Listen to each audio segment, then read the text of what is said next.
Okay, we have come out of closed session here, and we'll begin with the regular meeting agenda at 6:30. We call this meeting to order. Please rise for the flag salute, followed by the inspiration by Mayor Pro Tem Berg.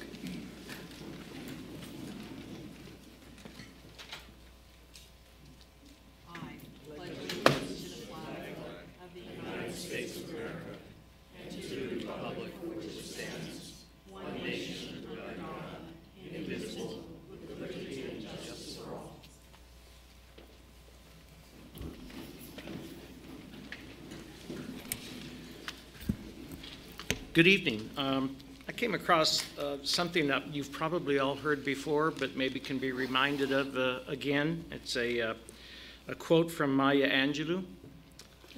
People will forget what you said, and they will also tend to forget what you did. But what they will never forget is how you made them feel. So keep it in mind when you're going through life these days. Thank you. Okay. And we have the roll call, please. Madam City Clerk. Councilmember Fig. Here, but I wasn't necessarily at the beginning of the flag salute. Councilmember Hensley. Here. Councilmember Sharkey. Present. Mayor Pro Tem Berg. Here. Mayor Schnapp. Here, we have the agenda in front of us. Move to approve. Is there a second? All those in favor? Aye. Aye. Opposed? Seeing none, hearing none, we move on then to item number 5, reportable actions from closed session. Mr. City Attorney. Madam Mayor and Council, there are no reportable actions from tonight's closed session. Okay, thank you. So the City Council at this point recesses to conduct business of the Housing Authority and Surplus Property Authority, and then subsequent after that we will reconvene to the City Council meeting. So we are now at Housing Authority, regular meeting. Could we have the roll call, please? Member Fig. Here, I wasn't here, though, for the beginning of the flag salute. Member Brown. Here. Member Hensley. Here. Member Sharkey. Present. Vice Chair Berg. Here. Chair Schnapp. Here, we have the agenda before us. Is there a Move to motion? Second. Okay, all those in favor? Aye. Aye. Opposed? All right. Hearing none, we move on the motion for agenda. And then we have HA3 consent agenda. Move to approve. Is there a second? Okay, all those in favor? Aye. Aye. Opposed? All right, hearing none. So the consent agenda is moved and approved. We move on to then open forum, HA4, and this is where the board reserves time on the agenda for public comments on matters not on the agenda. And so it looks like I have 5 speaker cards. And so we'll go in order. I have the first speaker is Sandra Hamilton. Sandra will be followed by, I guess, Sandra, you have 2 speaker cards? Okay, come on up. George Shoup will then follow Sandra. Greetings to the council members and all the guests here. The first issue I want to bring up is the cell towers, the lack of heating, and the windows, the leaking windows and doors in Mar Vista. I live in apartment 413 on the 4th floor on the end by the ocean. I have sent an email to Ray Brewer, who is the field office director of HUD, regarding all of these issues. Since I moved into the building, I have complained about the lack of heating and about the windows, and nothing has been done. There are a lot of people in there who do not have heat, and with the windows and the doors the way they are, it's even worse in the winter. Okay? That's my first thing. I didn't take up my full minutes. I'll go to my second. Because of these cell towers, there were new cell towers installed last April, May, June, and July. I have photos to prove that.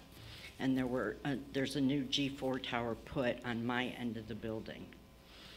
After those were finally installed, I started having a lot of health issues, many. Insomnia, agitation. My head is ringing, not my ears. It's not a hearing issue. My head is ringing. A lot of stuffiness, things like that. I went to my doctor, I saw 6 different specialists for a multitude of modalities, and nothing was found. In January, when my father got cancer, I left and went to Florida. Every single one of my symptoms disappeared. When I came back, within 12 hours of being at the building, everything returned. I left again in March to go see my father. They all disappeared. I came back, within 12 hours, they all reappeared. This happened again at the end of May. I left again, and all my symptoms disappeared. Speaking with my doctor, we determined that it's something in the building, whether it's the cell towers, whether it's an environmental issue, there's something there that is making me very, very, very sick. I've talked to other tenants in the building, and they are having similar issues to what I had. So, whatever it may be. A year and a half ago, a gentleman came over and did an independent reading on the RF radiation in that building. On the 4th floor alone, it's 100,000 times what a human being should be exposed to. On the 5th floor, it's 1 million times what a human being should be exposed to. I worked for a cell phone company, so I know what the cell towers should look like. I know how they should be protected. I used to go out to the sites, make sure they were protected properly and so forth. These cell towers are not installed properly to protect and be shielded the tenants against the poisoning that comes off of them. My doctor has requested, and I have requested, a Section 8 voucher to move me out of the building, because when I'm away from the building, I'm completely healthy and I feel great. So with that, thank you, and I'll refer this to the city manager to follow Thank you. up. Thank you. All right, so we have George Shoup, followed by Helen. Okay, go ahead, George. Hello, Madam Chairman, everyone else, members, thank you all for letting me stand here again. Life must be so much more fun since housing started showing up month after month. Gabby, thank you. First of all, what Sandra said, I live on the 4th floor. I haven't had personal problems with the towers except for the noise that when they're working on them and disruption, things like that. But I can tell you that there are a number of other people in the building who do. It's a serious issue. Actually, I'm here about the windows. We want to thank you for getting the windows done. There's the allocation of $275,000 for the new windows and doors. I think that's wonderful. We're glad to see that happening at long last. One thing that I would like to ask about, though, is the completion date. If this is being authorized now, July 1st, and the completion date isn't scheduled until spring of 2019, that means another full winter without windows. And it seems as though there's plenty of time on the calendar before winter gets here to try to accelerate that enough that we don't have to spend another winter without them. And I hope you can do what you can to make that happen. The other thing I have a question about, and I don't think I have all the information. It's about the additional employee for this facilities. We have one housing maintenance worker, Ray, terrific guy, that's been assigned to the housing for a very long time. He was recently moved over to the Public Works Department, where he's working with the other guys over there. I think there are another 3 or 4 total, four or five of them over there now, working throughout the city. And when they come to Mar Vista, my understanding is that we have to pay public housing or the Public Works on a per job basis for the work they do at Mar Vista. That's my understanding. Am I wrong in that? Or? So George, we actually will see that under HA5, which is the next section. So you're you're talking about HA5A and B, which were not yet here. So this time is for public comments on matters not on the agenda. Okay. So we haven't gotten to those issues yet. Okay, so Okay. I'll wait till we do. Yes, Thank you. please. Okay. Yeah, thank Oh, you. one And- other thing not on the agenda. It's an old topic again, Please, transparency, transparency. We are getting some windows done. The money came from someplace. We don't know about that letter from HUD on the 1.4 million that was forgiven, how that actually has to break out. It's public information. I have no idea why we can't know. And we're asking again if we could please get a copy of that. I think we actually addressed that on a meeting prior to this one, and city manager had some information that he shared. Yeah, we'll actually be doing a press release, hopefully this week, finally announcing we finally got the signed, implemented, executed settlement agreement from HUD. The deal has pretty much been done for almost a year now, but it has taken that long to get a document executed that I felt comfortable going public with.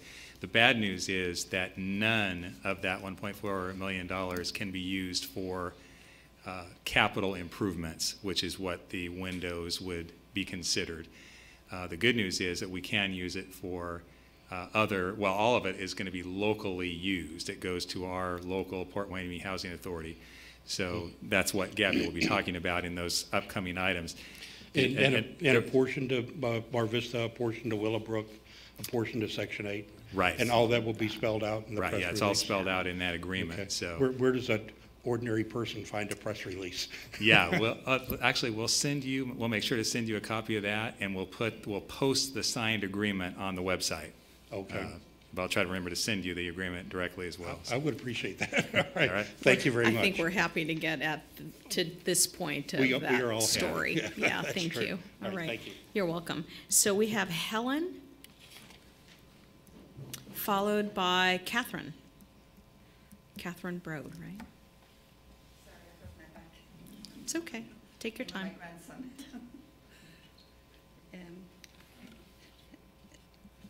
Thank you. First of all, I want to thank everybody for the police department and the fire department for coming out to do their, what was that, in June? Yes. Yeah. And for all their activities, the education, you know, and apologize for the lack of attendance that we had, you know what I mean? And I think the other thing is I think there's more teamwork going on between the city and Mar Vista, which is good, yeah. And everything else is the same. Okay, thank you. All right. Thank you. And then we have Catherine. Good evening, everybody. I'm just kind of like going on what's going on. I think one of the things we really want is more disclosure. You know, let us know what's going on. We're told a lot of things. We're promised a lot of things. And we got all the furniture. We got a lot of things done. But there's still a lot of things that years ago was promised to us. And that's filling up that backyard area where they have all those planters. There's still dirt there. And they were going to refill that once they had the extra money. That was probably about 4 years ago. And there's just a lot of, what about the smoking building or whatever they're going to have for the smokers? They're all still smoking in their rooms. So that hasn't been taken care of. A lot of things that have been gone through and yet has not been followed up on. And we just want total disclosure of what's going on. You know, that money is for HUDing, not for anything or anybody else. I'm just telling you. And sometimes it doesn't go where we don't think sometimes it goes where it's supposed to go. And we just want, we want complete disclosure. We're not idiots. We're maybe older, but we're not senile either. So we know what's going on around here. And we just want you to be honest with us. If you make a promise that we're going to have a computer on the new area, and then all of a sudden we're not going to have a computer. But we can spend $400,000 on sliders that have been there forever. And I just think that it can't hurt to have some of the things that's for the residents too. And we really feel frustrated because we have to come here and almost beg to find out what's going on. And we have to trust you all with the HUDing money. And sometimes that makes us nervous. Makes us nervous. That's all I have to say. Thank you. Thank you. So with that, that's the last of the comments during open forum. We go on to new business, HA5, And we have item A, request for personal reclassification and funding. So is this Mr. City Manager or Ms.? Yes. go ahead. Gabby Basua, our Housing Programs Manager, will be handling both A and B. Okay, very good. All right, welcome. Good evening, Chair Schnapp, Vice Chair Berg, members of the board and staff. The item before you is a staff recommendation for elimination of the Housing Maintenance Worker 1 classification and replacing it with the Facility Maintenance Worker 2 position. Staff is also recommending the board to approve funding for an additional Facility Maintenance Worker 2.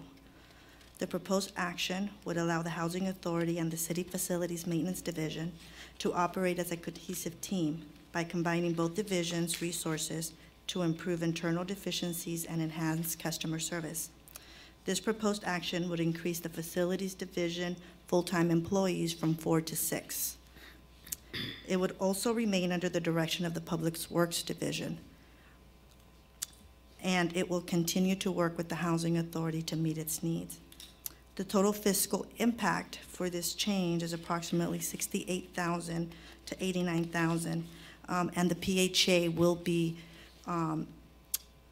funding and has available monies in its budget for this purpose. Do you have any questions? Okay, so does anyone here have any questions? Yes, Mayor Pro Tem Berg. Thank you, Gabby. What are we approving here, a promotion? It would be a promotion. Okay, good. All right, yes, I have a question. yes. Well, from my understanding, I can see that you're gonna make the 1 to a 2, which is fine. But the way I see it, you're asking for another facilities maintenance worker to be paid from the housing funds. Okay, but they work for the city most of the time. They just come when there's a problem. So why wouldn't the city have to pay part of it? Why does it have to come from the housing money? That's my question. So the Housing Authority just does not manage the 60 units at Mar Vista. We also have our 30-unit family complex. Those family complex range from 1 bedrooms to 3 bedrooms. And we do have a lot of wear and tear in those units. Right now, our facility staff is at Willowbrook. And they are spending about 95% of their time there trying to get those units up to inspection and protocol. So that's why you're not really seeing them at Mar Vista, but we are responding to emergencies. Well, that's not what I was trying to ask. I'm trying to ask, why is it being paid from the housing money when they also work for the city? When they're not working at Mar Vista or Willowbrook, they go work for the city because they're not under the city maintenance worker. So, but you're paying for all of the money with the housing money. So why wouldn't the city have to pay part of that person's wages? That's my question. The city is paying on the timesheet for the facility maintenance staff. We do have line items, and they break down their time by 15 to 30-minute increments. Every day they have daily sheets where they put down where they worked, and that money, those hours are allocated to that budget. So if they're working for city's paying for it. If they're working for the Housing Authority, the Housing Authority is paying for it. Okay, thank you. That explains it to me. Okay, are there any, yes. So Gabby, if I understand this, the majority of the costs associated with these personnel adjustments are going to be on the Housing Authority's ledger. That is correct. Has HUD bought into this arrangement? Because we're just now coming out of a pretty nasty cost recovery dispute. Certainly don't want to repeat that experience. It was actually HUD's recommendation that this get done in this way. Oh, God. Do we have that in writing? Well, we have it taped now, right? We have it taped. with Yes. this public meeting. Yes, so we do have the recommendation from HUD that we keep track of where staff is working and how the money is allocated. So in our timesheets, myself, I put down, what I'm working on for the day, and those finance, at the end of the year, they go ahead and they put everything together and they allocate, they make sure that our allocations are correct. Okay, we certainly don't want to repeat where we've come from here with the $1.4 million settlement that we had to agree to for expenditures that were questioned in the past. No, we have definitely learned from our mistakes. Okay, thank you. Okay, any further questions? Yes, Member Hensley. Thank you, Madam Mayor. Two things that are kind of bothering me here. I thought we were going to get something done this year, but it's still sitting at 2019, right? For the windows? We're not on that issue yet. Okay, well, let's get in the other issue then. Well, we're finishing up. We're finishing up Okay, A. If you okay. have anything about the positions. I don't know if it'll fit or not. What about the truck that we have? There's been a truck that was purchased. Has that been moved over, or are we sharing the time cost for that, or what's the circumstances in that? That is correct. We are also using, it's important to know that we are also using city resources. And the guys that are working in this building, we're also using some of the city's tools, and all that is being allocated properly. So yes. Okay, thank you. Okay, any other questions on item HA5A? If not, is there a recommendation for staff? Move approval. Second. Okay, all those in favor? Aye. Aye. Opposed? None? All Opposed. right. You're opposed on that? Okay, so may the record reflect that. And then we move on to, I'm sorry. I was going to address that. Okay, go ahead, come on up. So you had an issue about the staff? That's what I was starting to talk about a minute ago when you said to wait. Okay, I thought it was the windows, sorry about that. Well, actually both, but yeah. Okay, go right ahead, George. A lot of things to talk about today. Yeah, thank you. That all makes sense as long as housing is basically getting a per job rate back from the city whenever the housing employees work someplace else in town. Is that right? So if you want to address that, Mr. City Manager? Yes, I think what Ms. Bazua just said is that they're tracking their time as to where they spend, where they're working.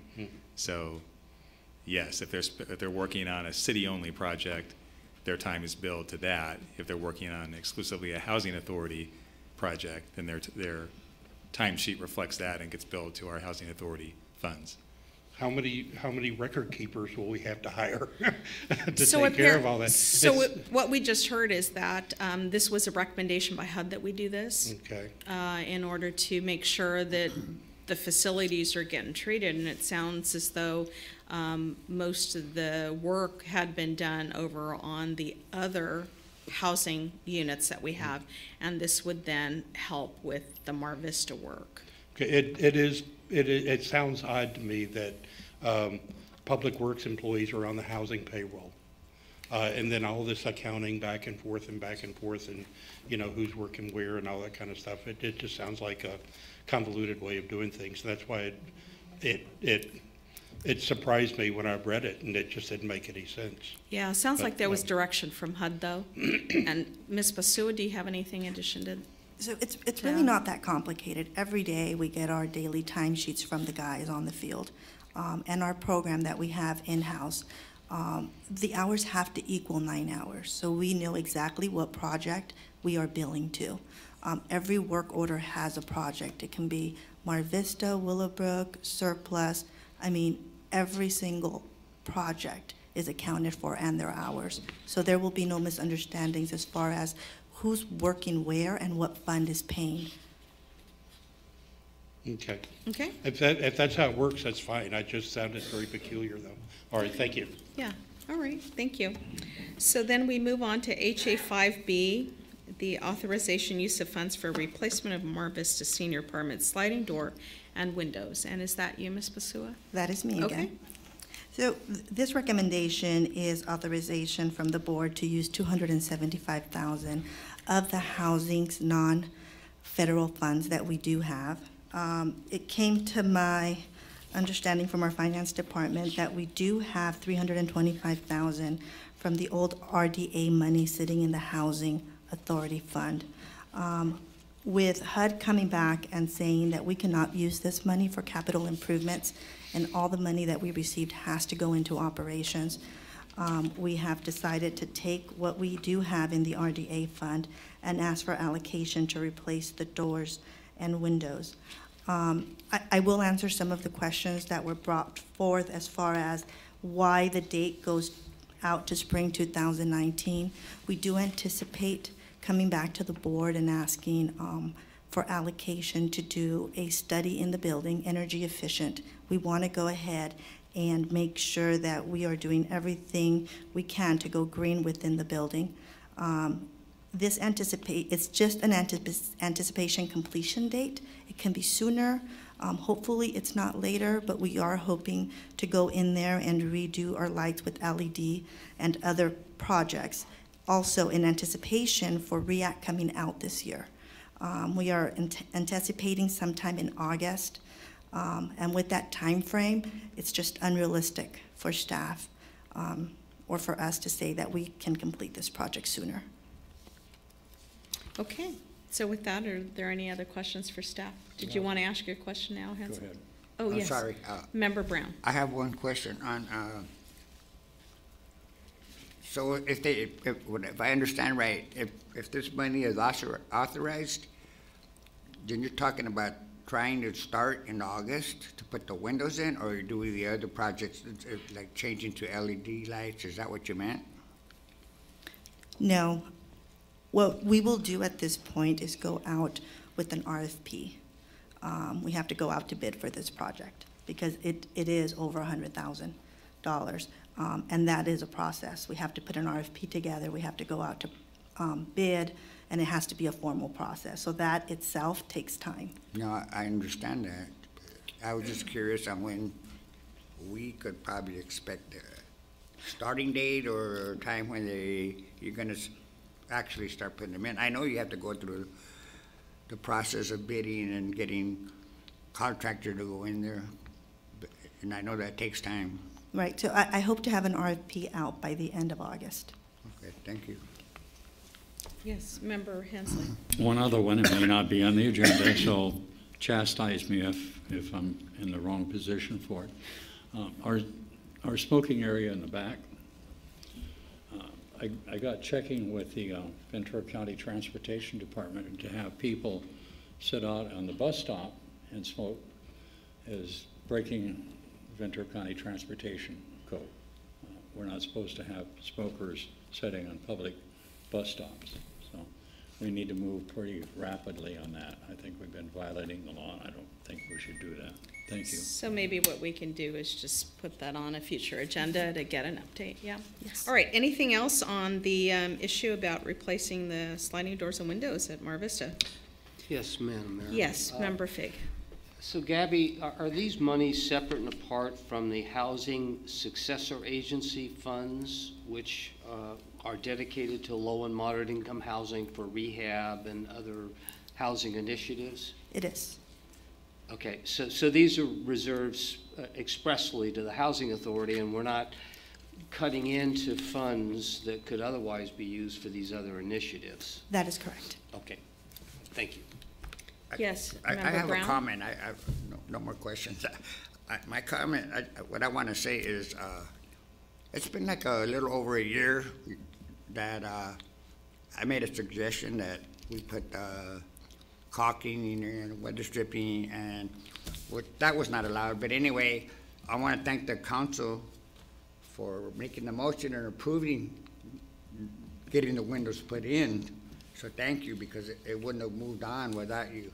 Okay, and another thing, I want to recognize or thank these people here because they kept on top of things and they keep bringing it up to where maybe we'll see some results. So I just want to say thank you to everybody and thank you guys for finally maybe the windows will get put in. Thank you. Okay, so with that, is there a motion on this item? That's right, you had, yes, this was the issue you have. Come on up, George. The windows, go ahead. It was the safe paper. I Thank you know. all again Just a for lot of getting moving the windows taken care of. It has been a long, difficult battle for us. The only reason I'm bringing it up now about the spring completion date is that, believe me, none of you want to go through another winter like we did last year. And we're so close. So thank you all again. Thank you, Johnny, for what you said. And we're finally, I think, almost there. So thank you. All right, super. Okay, any other questions for staff? Anything else? All right, so is there a motion?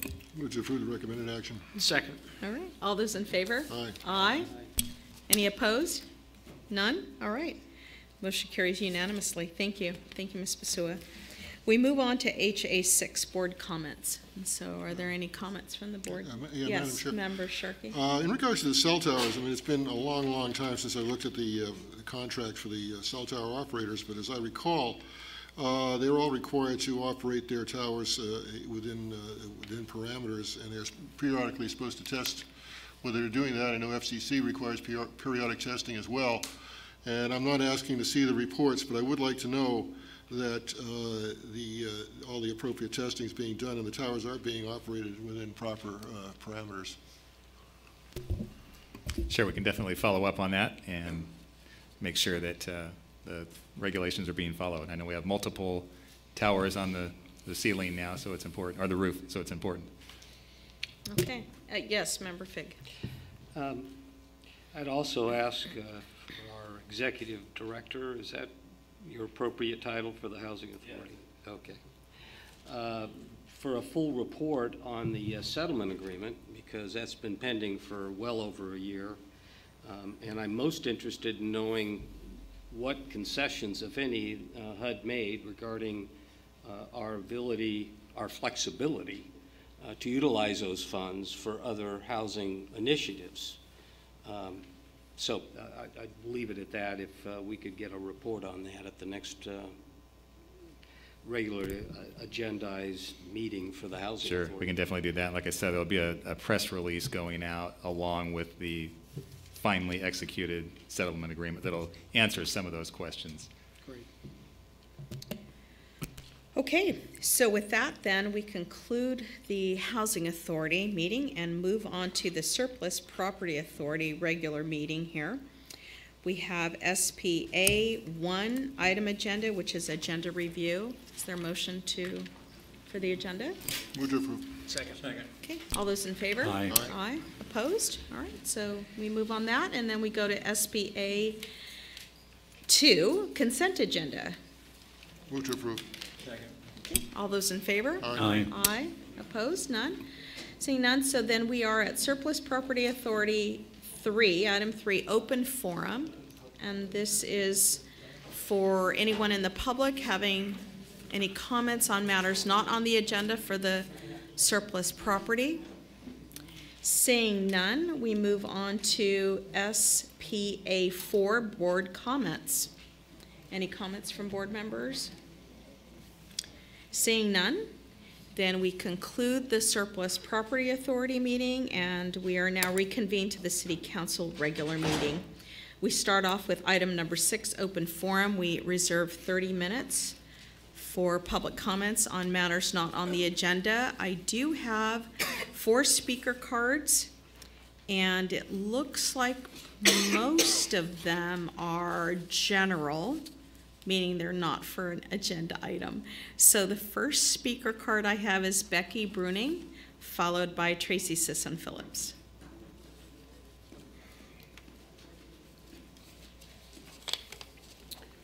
Good evening, Mayor, Mayor Pro Tem, council members, and staff.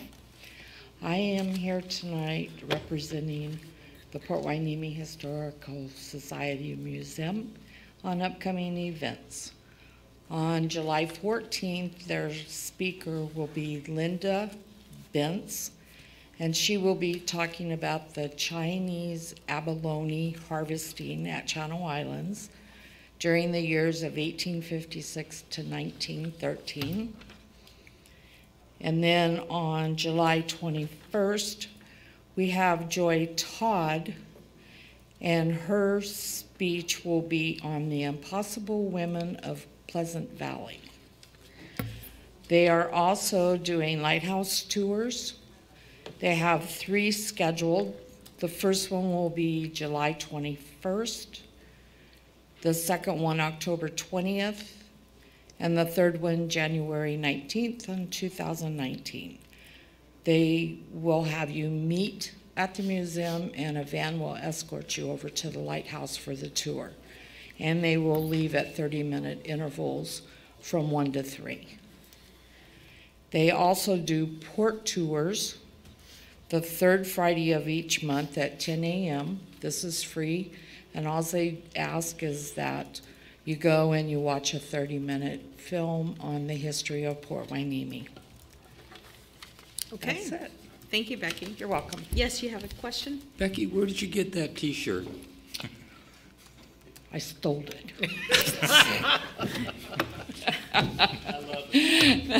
Thank you. Tracy Sisson-Phillips, followed by, oh, Tracy, you have 2 speaker cards. One of them should be for a different agenda item. Oh, okay. 10. There you go. Yeah.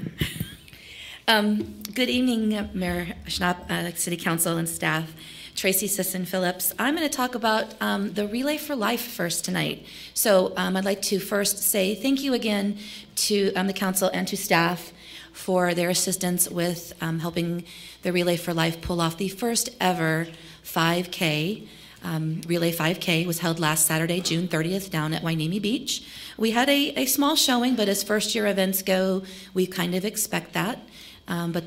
I had an opportunity to speak with the ACS staff people today, and they are very excited about continuing that event, and we will be looking to sit down with Tony Stewart and start mapping out details to continue to bring that back. I had a couple of community members stop by and thank me for helping to bring another event to the city, and also looked forward to seeing that continue to grow.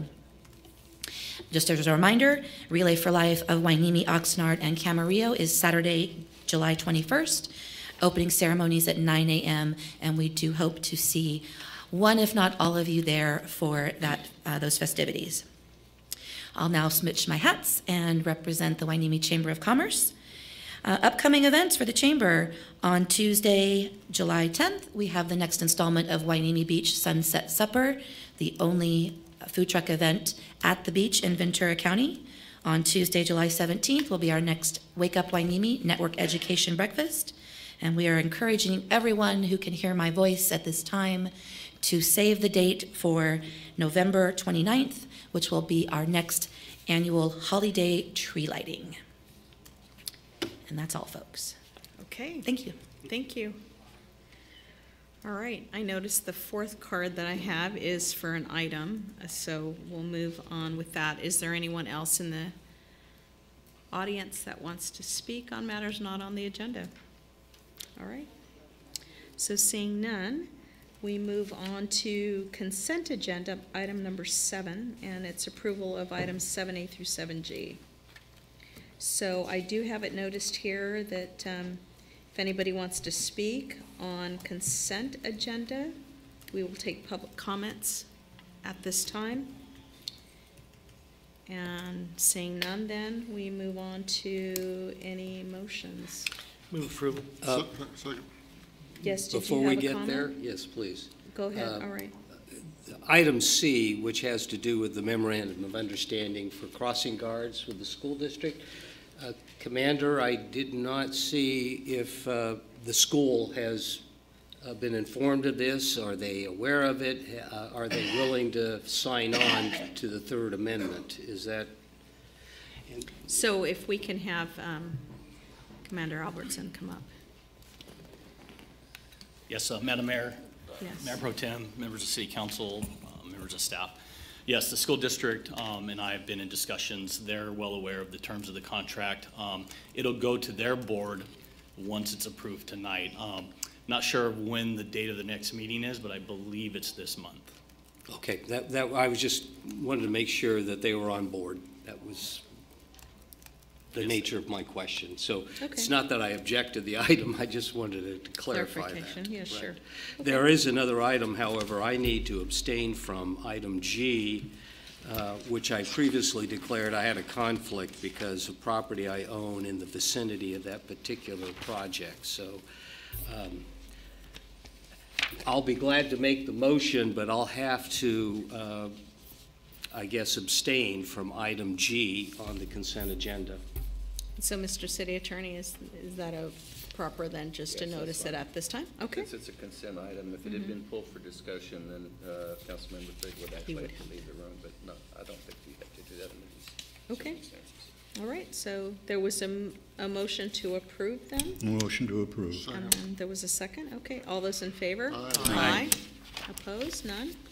Okay, so motion carries on consent agenda, and then we move on to item number 8, Public Works Director. And that's Mr. Villafana. Yeah, Madam Mayor, as Mr. Villafana makes his way forward, this is an item that's returning to you after, I think it was March 5th was the last time that this item was, or the first time that was considered in open session. And we have, we'll have Mr. Villafana give a staff report about the project itself and the award of contract. And then we do have a guest from the Ventura County Community Foundation, and maybe 2 guests here tonight. They're going to talk about some good news related to this project and the funding of it. Okay, very good. Good evening, Madam Mayor, Mayor Pro Tem, City Council. Tonight, yes, this is coming back. It's authorization to award a contract to MTM Construction for the construction of ADA access for the swings at Boulder Park. And as the city manager just mentioned, we did have it before the council before on March 5th. You directed staff to look for non-general fund sources, grants, et cetera, to fund this project. The city manager's office and Public Works searched for grants, but none were available. Under the American Disabilities Act, the city has an obligation to make public facilities ADA accessible. And then the following paragraph cites the specific sections of that. And therefore is again our recommendation to the City Council award this contract. And the following is the original background. The Boulder Park playground equipment has some equipment which is ADA accessible. However, none of the swings are currently ADA accessible. This project will provide for accessibility to the swings, and the city took advantage of the National Joint Powers Authority, NJPA, which competitively bid construction tasks with preset unit prices, specifications for general construction services, including materials, equipment, and labor costs. California Government Code 6500 authorizes public agencies to participate in cooperative purchasing agreements like those established by the NJPA while still remaining within the city's adopted rules and procedures for purchasing. A job walk was held, and MTM Construction submitted a proposal in the amount of $68,631.98. Staff has reviewed this proposal and recommends award and an additional encumbrance of $3,400 for a 5% contingency. The fiscal impact, if the recommended action is taken, will expend $72,031.98, which the City Council is authorized to be paid from general funds. We are going to continue to look for other non-general fund sources to possibly reimburse the general fund for this. And the contract is attached, and as the city manager mentioned, we've got some good news on that. So. Okay, so I do have a speaker card then for that. Yeah. So I have a speaker card from Tim Gallagher. Tim, come on up. Good to see you again. Thank you, Mayor. Appreciate it. And I do have some good news. I'm here, I know most of you through other opportunities, but I'm here tonight representing the Ventura County Community Foundation and one of our donors, a young man who owns a company called Platinum Farms, does a lot of business here for the Port of Hueneme. He is less than 30 years old and already doing a great job running his business. And he has asked through the Community Foundation to make a $25,000 donation to this park. We hope that's not the end of his donations. His business is doing very well. The Community Foundation, as I'm sure you've heard in the last few years, went through a very rough period, but we are out of that. Been absolutely cleared by the Attorney General of anything that we were doing that wasn't kosher. And the foundation is stronger than ever, is actually operating with 2 years of reserves, of operating reserves right now. And brought in 13 new donors last year that brought in a total of $8 million into our foundation. The owner of Platinum Farms is one of them, and he will be here at a later meeting and whenever we do any christening at the park. So here on behalf of the Community Foundation to thank you for this project and keep it going. Very good. Thanks. All right, thank you. Any comments or questions then? And, No? and Rod, that other speaker, she's my lovely wife of 41 years. So, you know, she's at the foundation. All right. So anything further that you have, Mr. City Manager, on this item? No, I think we're, again, recommending that the contract be awarded, we get the project started. This does not mean that we'll give up looking for additional non-general fund sources for this project and other projects like it, but we do think it's in the city's best interest to move forward and get it started now, get that contract awarded, especially in light of having this significant private contribution to help us get it moving. It's a little more than 33% of the project will be covered by the private donation. That's wonderful. Do we need a motion on this? We do. So moved. So we Second. have, okay, very good. All those in favor? Aye. Aye. Opposed? I oppose, and I'd like to reflect, or have the record reflected, this is not news. We had this discussion previously. I object to the fact that we're using general fund money to satisfy a federal unfunded mandate. I'd rather see us remove the non-compliant playground equipment than to make it compliant using our own general fund sources to accomplish that. So rather than saying, oh, we're going to do our best to look for money, I say, let's don't spend the money until we have it in our pocket. So I say no to the motion. I don't object to the bid. I think it's wonderful that we have a contribution here that meets, about a third of what our requirement is for the contractor that's got the lowest price. But I still object to the fact that the balance comes out of our checkbook. So Call for the then- question. Yes, so then the record reflect that. All those in favor? Aye. And then there was one opposed? No. So, Correct. yes, correct, right, okay. So that item still moves. And then we now get to item number 9, Deputy City Manager, and that would be, thank you, Mr. Villafana. And thank you, Mr. Gallagher. And then now we have Deputy City Manager, Miss Linda Catherine Lee.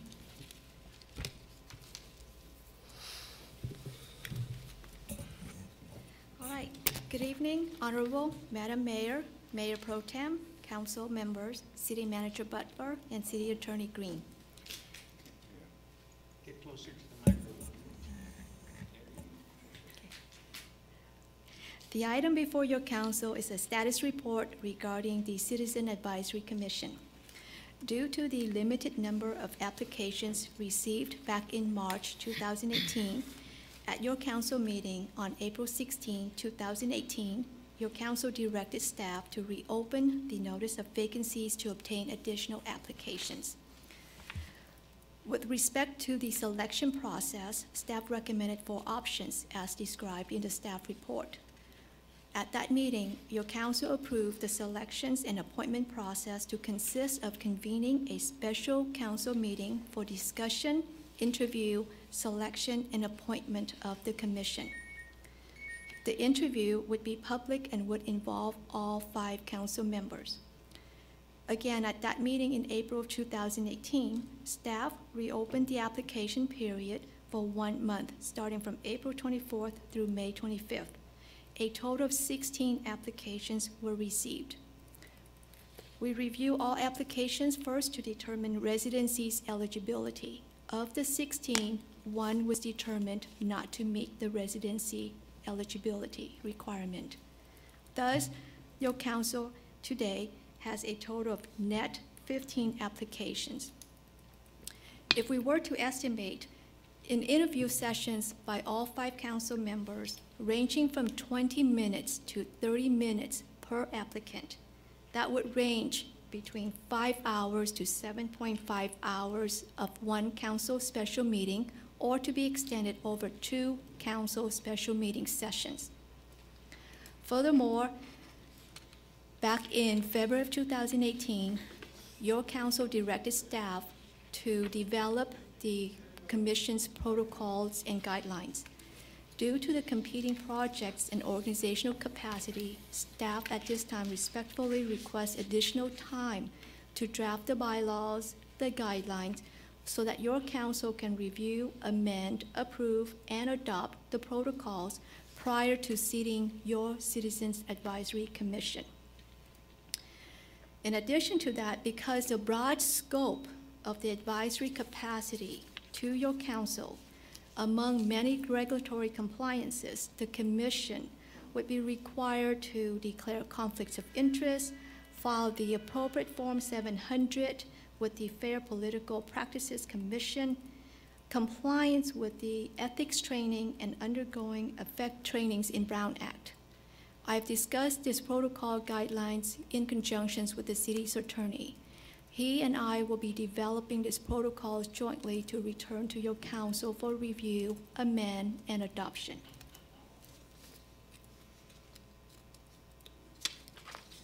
So at this time, staff respectfully recommend 3 items tonight for your council consideration. Is to receive and file the status report of the Citizens Advisory Commission.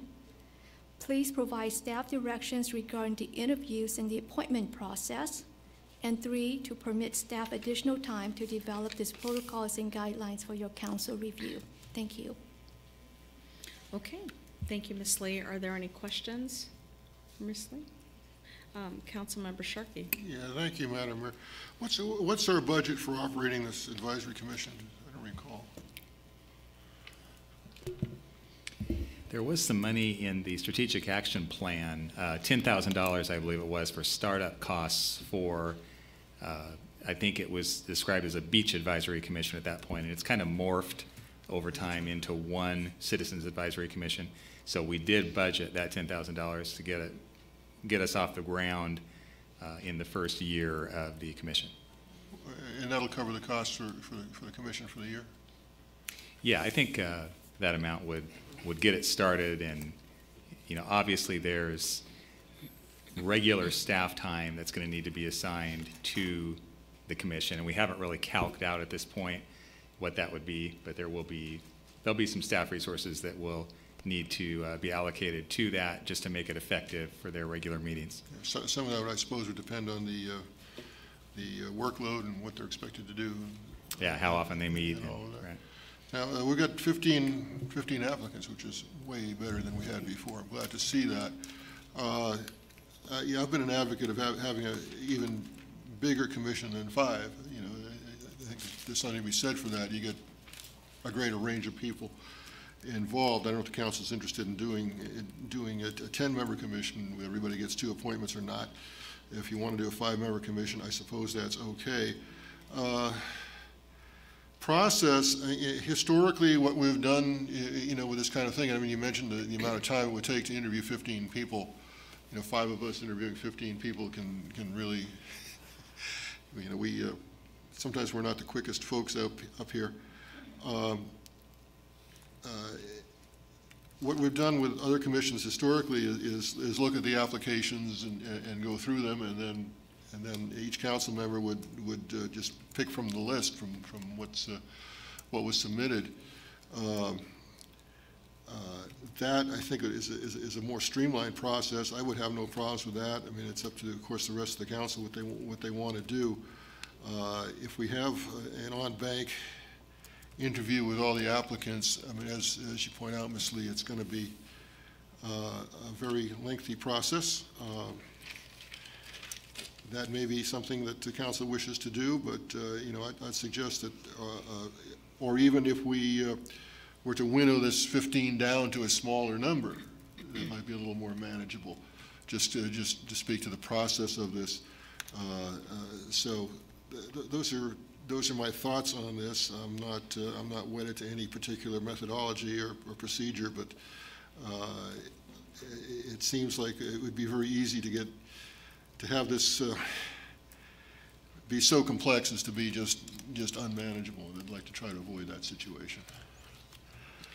Yes, Councilmember Fig. Thank you, Madam Mayor. I concur with Councilman Sharkey. Let's don't make this more bureaucratic and costly than necessary. Certainly, I'm in agreeance to 2 appointments per council member, and we do it by way of assessing the applications. I don't see the necessity for an interview process unless we can't reach agreement collectively as to the appointments.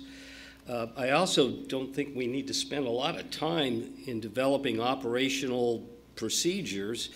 There's a lot of models out there. We already did that with the REACH organization, the nonprofit group that's already been formed. We have provisions already in the municipal code regarding our commissions that already are standing. I downloaded some stuff from the city of Oxnard and their neighborhood council organization. I just don't see that we need to reinvent the wheel. And, you know, this has been out there for well over a year now. And I shouldn't be directing this to you because you haven't been here for well over a year, but I have. And this has been floundering for a year. And I think it's time that we just get on with it.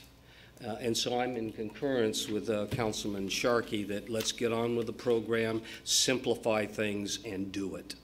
Yeah, so, you know, I want to applaud Ms. Linda Lee for bringing us to this point. There have been a lot of stops and starts, and I think one of the first things we did was we didn't have enough applicants. We only had 5 or so. Then it's to disband what we did have and move forward, and just understanding what Ms. Lee's background has been. She's been part of much larger organizations than the city and has actually been part of then community groups that have been formed like this, where she's either had to consolidate or disband others or run different commissions for much larger organizations. So she has the knowledge, the breadth, and the experience with doing all of this, and so this was her advice then coming to this meeting and proposing these. So thank you so much for really taking on this project, tackling it, and getting us to this point that we can move forward on it with suggestions from the council. I also then concur with my colleagues here that perhaps it's 2 per council member, and I would definitely see the great idea of having them run concurrently with then the terms of the council. And I believe one of the other things too is that if we move on this prior to the November election, we may have to even train up new people for January. So I would want to also see that the first seating of this commission would be based on the upcoming election, and then the appointments, 10, would then come around January 2019. So those were some other things that I'd like to mention here for the group. Any further discussion? Yes, Mayor Pro Tem Berg. I also agree with the comments by the other council members and our mayor. Perhaps targeting January for the seating of the board. One of the suggestions was that we would maybe pick 1 each or pick 2. Perhaps the process could be we pick 1 or 2 and then we vote on those 1 or 2 people so that we all know who else is, that we're working together on this. Geographically, I'd like the city to be represented, north and south and middle of the city as well. So that would be kind of important for me too, that not everybody comes from one particular neighborhood. But I'd like to get this process up and running as quickly as possible. And so far I'm hearing good things. Thank you. Okay, so let's see, the first item here is receive and file the status report. So, Madam Mayor, may yes. I make a comment? Yes. So what I'm hearing is looking at 2 members appointment per council member. That will require staff to return to your council with a new resolution. The resolution your council adopted in February of 2018 called for 1 commission per council member. So that will be the first step. We will come back with that new resolution. Okay. Do you need a motion on that? So do we, yes. Well, come back Mayor with the Pro Tem resolution, Burke. but also a recommendation as to whether we then individually would vote for our Whoever won, choices, or is our choice permanent? I mean, do we then choose and the rest of the council doesn't get to vote? Well, based on the discussions and the directions from council tonight, it would be my recommendation just to release all 15 applications to individually, all of you.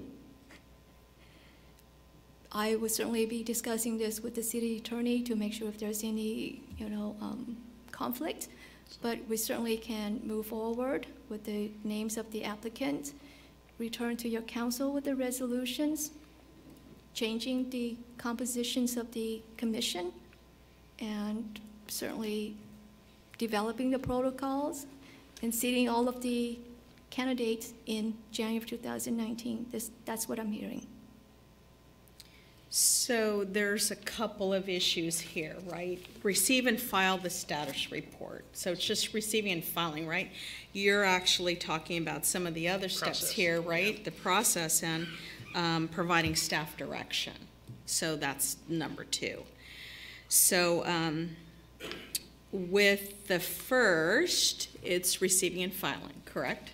All right, so is there a? Move to receive and file. Thank you. Okay, all those in favor? Aye. Opposed? All right. So it moves then. We're on to item number 2 of that summary.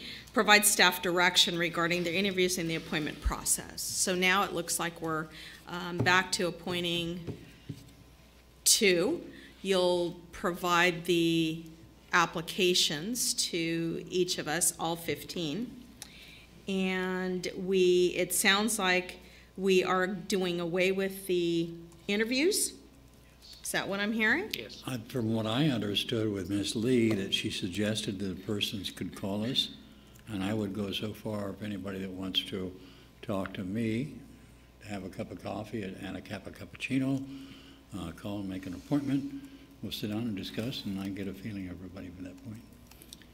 So it would be then, whatever happens, 2-way process, but at least we'd have the applications. Yes, Okay, Councilmember Sharkey? Yeah, Madam Mayor, now, this is why we have a city attorney here, because all of a sudden I just had a weird idea.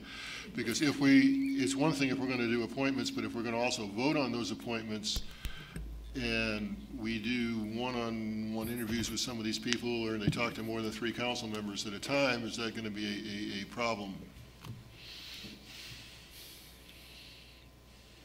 No, because the prohibition is to prevent using that process to reach a consensus on how to vote on an issue. These are appointments and can be canceled and revoked at any time. I don't see it. So even if we take a vote on the appointments, it's still the same. Yeah. Okay. All right. So I'm comfortable with it. Okay. All right. Yes, Councilmember Fagan. Let's don't make this a political process. It's not supposed to be that way. Let's just, can we all convene and review the applications and achieve a consensus that we can bring forward to an open meeting and make a single recommendation? And I just think that waiting until January to seat this commission after we've been dealing with this for a year, because, as I understand the rules, any member that we choose to appoint as a body can be removed at a majority of the council. So if you don't like my appointments or my recommendations, vote them out. So I don't see let's don't make this more complicated and political than it has to be. Let's just get on with the program. Let's all sit down, review the applications, come to a consensus, bring it to an open session, and conclude the action. Yes, Councilmember Figg. Thank you, Madam Mayor. Hensley. Contrary to what Councilman Figg suggested, I'm trying to get political in this. I'd like to kind of know what the people are, their focus and agendas are. So I don't see it being a political situation. If somebody else doesn't want to know the people, doesn't want to hear their ideas, that's fine. But other than just going over their reports, that doesn't tell me what their concepts are. So I still make mine open, and I'm not being political on that. Thank you so much. Okay, so with this direction for staff, I'm hearing that we do away with the interviews as the body. We'll handle it individually or in small groups. We have the opportunity to have the applicants contact us or we contact them, find out a little bit more. And we would have 2 people that we could then appoint alongside the term that we have on the council. So like say for Mayor Pro Tem Berg and I, we were elected just 2 years ago, so it would be for the remainder of our terms, which would be 2 years. For the upcoming election, it would be the 4-year term for those that do get elected in November. That's what I'm hearing. And it sounds as though, I mean, I'm still hearing the majority saying that it would be okay to seat January, and there could be one opposed up here. January, if we get to that point, but I don't think that's really. I mean, we've been tearing around in this thing for a long time. Well, because we didn't have enough on the, you know, we didn't have enough applicants. I think that was the majority of it. But it's been going a long time. I'm not criticizing which way it went and why, but the quicker we can get moving on it, even if we move on it now, it still probably won't get happening until December. So I like to get going on this thing. So let me suggest this. If there's a concern about this political connection, that those of us that are due to expire in November, our appointments today would only be for 1 year. And for those that still have 2 years left, their appointments would be for 2 years, recognizing that any point in time, a majority of the council could remove any member of the commission. Let's just get on with it. So just give us the 2 years, you got 2 years. Check what we want. So it could be that we just then, if it's any time sooner, and it goes before who was ever on this council leaves, if we can make it sooner than January 2019, it could be that somebody just moves on into the next term for the person that's elected. I would rather not extend somebody another year if they're not on the council, because it really does have to be reflective of the person in the seat. I believe that's truly what we're doing here and making it very transparent. Yes, Councilmember Sharkey. Let's not get hung up on the election calendar you know, it's going to take as long as it takes to put this together. Once we get it put together, let's do it, and then whatever happens in December happens in December. But that's what I'm saying, but I'm not asking for an additional time frame on those people that are leaving, because I don't think that's fair. It'll get rolling and it'll run, or it won't. That's, as one of my old friends used to say, let's shove this wagon downhill and see if it rolls. That's fine. So with that, is there enough direction then for Ms. Lee and your team to move forward on this? Okay. I just want to add one thing, because there was a reference to meeting in small groups. To remember, a small group cannot exceed two. Yeah. And you can only meet with one council member about this issue, not meet with one and then with another one. Right. Because that's a Brown Act We don't want the serial stuff. Let's make sure the city attorney sits in at all these individual meetings. No, I don't think that's. I don't think that's necessary. And by the way, anybody that wants to meet with me, I like croissants. Okay, I'll buy you a coffee, but I like a croissant. So with that, then, I don't think it's necessary for the city attorney to come along with us, because we all know with the rules that apply to us. So with that, thank you so much. I think we're finished with this item. Is that okay? Everybody here on the dais? All right, thank you. And now we move on to item number 10, City Manager Report and Comments. So, Mr. City Manager. Yes, thank you, Madam Mayor, Mayor and members of the council. Tonight, we're asking the City Council to approve the placement of a local 1-cent sales tax, and the official name for that is a transactions and use tax that would fund public safety and other vital services on the upcoming November general election ballots on November 6th this year. I'll make some comments to start out here, and then the city attorney will wrap things up, talk a little bit about the process from here if the council chooses to place the measure on the ballot tonight. So as you know, probably the overarching issue in the city for the past 2 or 3 or more years has been fixing our general fund. In other words, getting to a point where the general fund every year is bringing in at least as much revenue as is going out in expenditures, preferably maybe getting back to the point where we're bringing more revenue in than expenditures so we can rebuild reserves.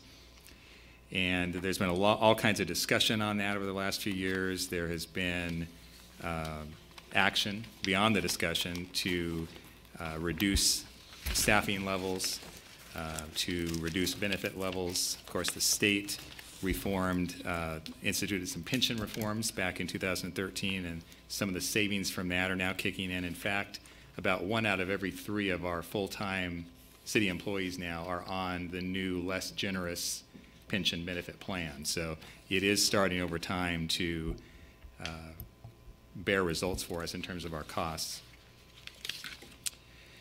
We decided about 9 months ago, September, October of last year, to launch a pretty extensive community outreach engagement process to talk to the community about their priorities, their service priorities, how they feel about living in Port Hueneme, how they feel about the city's performance in providing city services.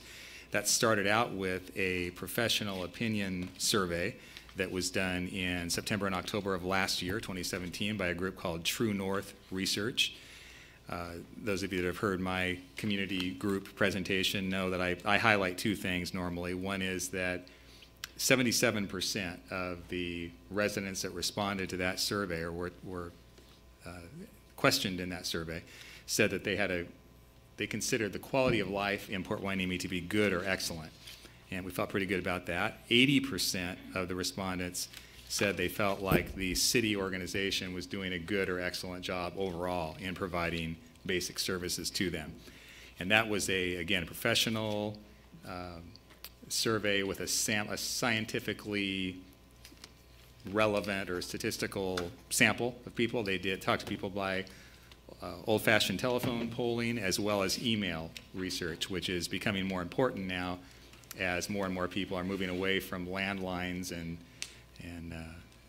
operating more online. So the sample included 450 respondents from both email and phone. Then we followed up on that survey, the professional survey, with a series of community engagement steps. Chief Salinas and I went out into the community, met with, I think we did somewhere like 22 or 23 separate presentations, mostly to HOA groups, but there were some other community groups, stakeholders that we met with. And while all of that was going on, the city mailed out a postcard survey that if you were a registered voter in Port Hueneme, you should have received. We also mailed a printed hard copy survey to all of our utility customers. And the reason for doing both is that there are people in some condo communities that don't pay city utility bills. It's all handled through the HOA. So we tried to cover everyone, utility customers, but for the folks that don't pay their utility bills because the HOA handles it, we had the postcard that went to every registered voter. The bottom line is that we received comments from over 1,000 residents, Port Hueneme residents, through one of those forms or another. And I'm not including in that the 450 people that responded to the professional survey. It was over and above that 450 we received comments and responses from over 1,000 residents responding either on the postcard or the utility survey or at our presentations that the police chief and I did. And it was very helpful in terms of, you know, determining what the residents' priorities are. The problem that we're trying to solve is what we call a structural deficit in the general fund, which is roughly $1 million a year. It has fluctuated the last few years depending on whether we have one-time revenues in a particular year. Recent example, fiscal year 16-17, we did much better than we thought because the insurance payback from the pier damages came in during that year. So that was like a $600,000 one-time revenue hit that helped us, but obviously that's not going to happen every year. It may also fluctuate depending on the number of vacant positions in a particular year.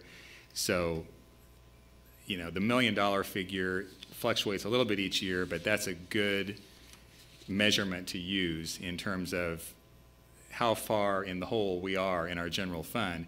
General fund, of course, pays for police, all of our police services, parks maintenance, landscape maintenance, street maintenance, the planning and community development department, much of it anyway. So all of those just day-to-day bread and butter services that the city provides are paid for by the general fund. In a typical year, the police department is 40 to 50% of the general fund budget.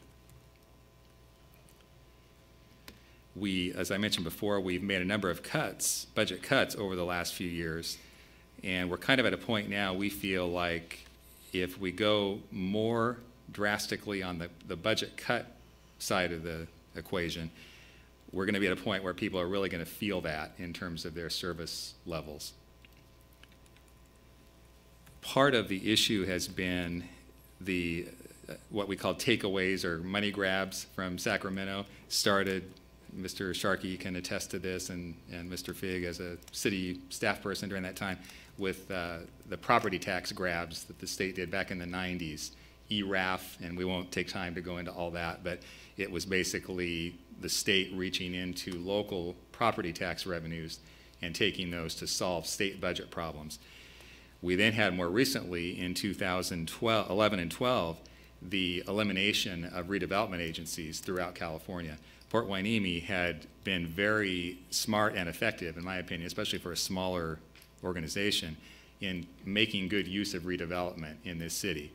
And we were actually offsetting a lot of our ongoing costs and staff costs from redevelopment-related revenue. And again, it would take a long time to explain that exactly, but we were really hurt when redevelopment was eliminated back in 2011 and 12. And that's probably the recent phenomenon, along with the horrible recession in 2007 through 2009. That's what really led us to have the shortfall and the deficit that we've experienced over the last few years. It's been over $1 million a year in documented revenue losses from the state over the last decade. So we looked at a whole range of options, revenue options, in terms of how do we make up that $1 million shortfall, and how would we take care of the priorities that the residents mentioned most as we went out and talked to folks and as we looked at all those surveys. The things that we heard most frequently were that they wanted to support the viability of the local police department.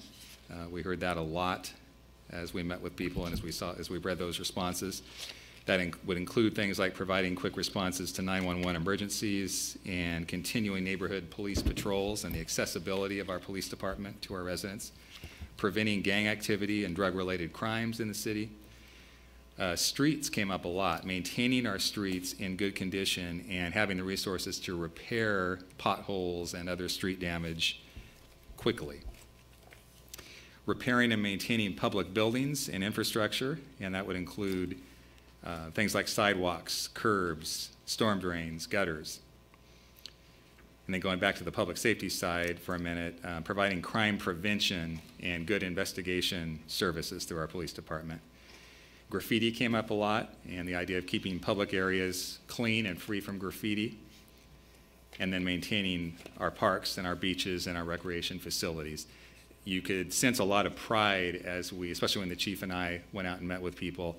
There's a feeling that Port Hueneme has kind of been a cut above over the years in terms of the way that the city has maintained everything from the public landscape to, you know, even the themed street signs and directional signs, the condition of the streets, that you can tell when you've entered Port Hueneme by the difference in the standard of maintenance, and that is appreciated by the people that we spoke to.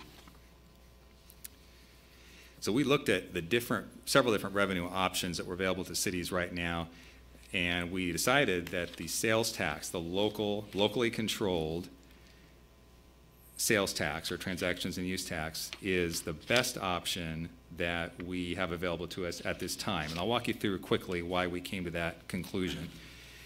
First of all, it's a proven revenue generator. We actually have a local sales tax here in Port Hueneme that the voters approved in November of 2008. It's called Measure W. I meant to go back and try to see the approval percentage, but I think it was over 60% approved it back in 2008, November, and that has consistently provided revenue for us since probably April of 2009 is when it would have gone into effect. One of the things I like the most about the sales tax is that it spreads the tax burden beyond just property owners to other people that spend money in the city. So you may be a resident of Camarillo, but you work at the Navy base and you buy lunch or dinner in Port Hueneme, and so you're paying a little portion of that sales tax when you're here in town. You may be a resident of Oxnard Shores or Hollywood Beach county area, or maybe the southern part of Oxnard, but you like to shop at the Mandalay Village, or you like the new Ross store there in Mandalay Village. So those folks are not Port Hueneme residents, they're not property owners here necessarily, but they are paying part of that sales tax burden when they come and spend money here.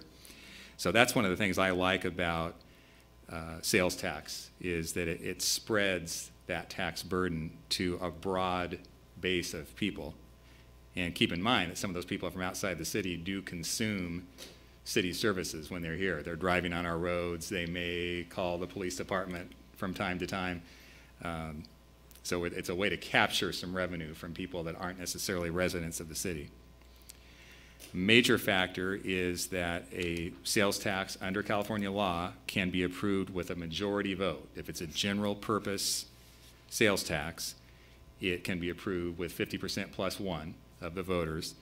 A property-based tax, and this goes back to Prop 13, 1978, anything that's property related, assessed on your parcel, requires a 2/3 majority vote. And the landscape is strewn with many proposals and measures over the years that have received maybe 60% or 62% or 64% of the vote in a community, parcel taxes, but they failed because they did not hit that 66.666% standard to get officially to 2/3. And I think our goal from the city staff side right now is how do we give ourselves the best chance of being successful in this revenue generating effort in November of 2018. A majority vote, we believe, like a general purpose sales tax, gives us that best shot of winning. Sales taxes have an efficient collection process. The city really doesn't have to get involved in it.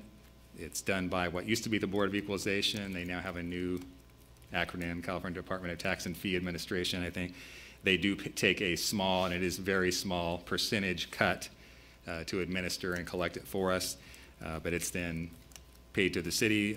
We get quarterly reports and checks from, and actually have HDL, our consultant, that provides reports for us on exactly where that money is coming from. So we know exactly what Measure W is generating each year, for example, and the same would be true of a new transactions and use tax or a local sales tax here. The question did come up from a council member earlier today, and I just heard from from questions from others as well. Why did you pick 1 cent? Why are you doing a full cent as opposed to another half cent, or it's usually in quarter increments, so some cities have done 3/4 cents. We really want to try at this time to do 3 things with this measure. We want to fix the deficit, so that $1 million plus or minus figure that I talked about earlier. We want to be able to maintain our existing service levels, because what we're hearing from the residents in this whole outreach process is they like the level of service they're getting, and they want to at least maintain what we have now. And then we also want to generate enough revenue to allow for some, I think the word I used in the written staff report was some strategic investments by the council members in upgrades to our existing service level. So if we wanted to bring back a full-time dedicated graffiti removal worker in Public Works, we believe that this measure would allow for that. We hear constantly about traffic enforcement in the police department as we go out and talk to residents. They really like the idea of bringing back at least one dedicated traffic enforcement officer. We think that there would be enough money in this measure to do something like that. It's not necessarily going to be enough to really go hog wild and do major staffing increases. But we believe that we could, again, fix the deficit, solve the deficit, maintain our existing service levels, and perhaps add a few strategic investments in upgraded service levels. And that's because this measure at the 1 cent level would generate $1.8 million per year, all locally controlled. The state cannot mess with it or touch it. And we're confident about that number. It's probably a little on the conservative side, which I would rather be a little conservative than overestimate and be disappointed down the road. But because of the consistent, detailed reports we get on Measure W, the half-cent sales tax that the voters approved in 2008, we are confident that we could come in at least that $1.8 million level. Now, sales tax is what the economists would call an economically sensitive revenue. So if we do get another 2007-8 style recession, those revenues will probably go down a little bit. People just spending less on things that they are typically buying here, maybe going out to eat less. So there's the potential that it could go down if we get another significant recession. We're probably not as susceptible to that here as cities that have a lot of more discretionary spending. So car dealerships, higher end retailers, you would see more of a drop off in a recession than we would here, where if you look at our sales tax base, it's mostly restaurants and general merchandise stores. That really makes up our sales tax base in Port Hueneme. So those are some arguments in favor of the sales tax. Those were the arguments that won the day with us as staff, and it's why we're recommending it to you. And then just one quick thing as well, last thing is progress on other revenue types. One of the questions that came forward from council over the weekend too was, is this the only thing we're looking at? Are we, just getting so obsessed with the sales tax that we're not thinking about other revenue options? And the answer to that is no. The council knows that we're already under contract to a consulting firm that's looking at all of our user fees that haven't been updated in probably 7 or 8 years. That will generate a little bit of additional general fund revenue, and that gets started later this month. It's a firm called MGT Consulting.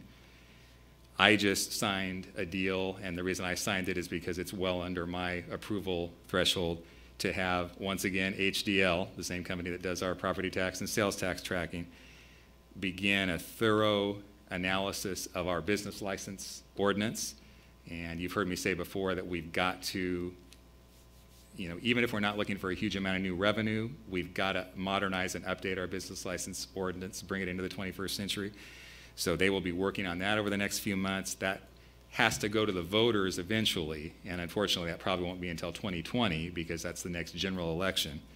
But at least the study will be underway, and the council will be very involved in that process once HDL comes forward with their recommendations, because the council has got to buy into it. Just like we're asking you tonight to approve an ordinance, there will be a business license ordinance and a request to put that on the ballot. So that's moving forward. That's general fund revenue. And then there's been talk from council members and in the community about a parcel tax, a property-based tax, maybe dedicated to public safety specifically, maybe dedicated to park maintenance and park improvements.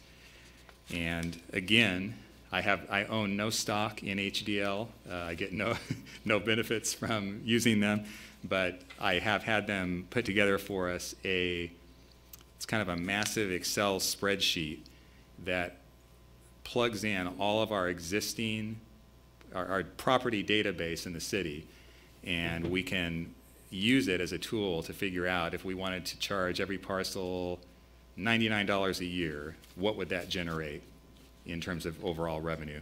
And it takes into account all the different types of, condos versus single family, and it'll be useful for us if down the road the council wants to look at a property-based tax or a parcel tax, whether, again, that's for a specific purpose or for a number of purposes. So we're looking at that whole range of options down the road, but the bottom line is, what do we need to do in November of 2018? And we come before you as your humble staff tonight and tell you that we are confident that the best option available to us in November 2018 is this 1 cent local sales tax, transactions and use tax majority vote, and it would go on the ballot on November 6, 2018, if the council agrees with it tonight, agrees with the staff recommendation tonight. We don't have a lot of time to debate this. We basically need to get this information to the county this week, preferably tomorrow, if the council does decide to go ahead to meet all of the county's self-imposed deadlines.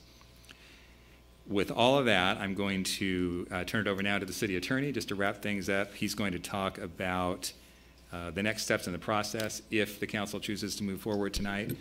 It's been 4 years since we've had a ballot measure, a tax-related ballot measure. November 2014 was the Measure M, and I think 3 of the 5 council members were not on the council at that point.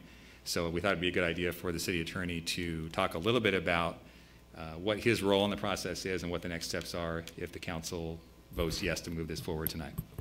Okay, thank you. All right, thank you, Madam Mayor. And before I get into the procedural things, I might add just one other thing that I think that this amount of revenue could assist with is, as the council knows, we've been living out of our savings account for quite some time, which is the reserves that the city maintains against emergencies and so on. Unfortunately, we had enough that we've been able to have a number of years of negative income and then make up the difference out of our reserves, which have been greatly depleted. Passage at this amount, if it generates this amount, which is expected, it would do all of the things that Mr. Butler mentioned, but it would also afford the opportunity to begin slowly to build back up reserves to an appropriate level. Today, Mr. Butler also mentioned that self-imposed deadlines by the county. The state law does not have as tight a time frame, but the County of Ventura, for reasons of its own, has imposed requirements stricter and more onerous on the cities, most likely to provide them with more time to meet state requirements. We have to file by tomorrow the request to consolidate by delivering the resolution that is before you tonight. As you know, if we don't consolidate with the general election, then we will be into a special election, which would cost a great deal of money. The notice of election has to be published. That would be done on July 9. There's some other timeframes that relate to candidacy and nomination for people running for election, which I won't go into for this purpose. By the 16th, my office has to provide an impartial analysis of the legal effect of the proposed ordinance, how it affects existing law, and how it would be implemented. By July 23rd, the ballot title and summary and the tax rate statement and the full text of the measure are due to the county elections office. We've already drafted the ordinance that would be approved by the council if the measure is passed by the voters, and that is attached for your review. I won't go into it in detail. It's a pretty straightforward sales tax ordinance.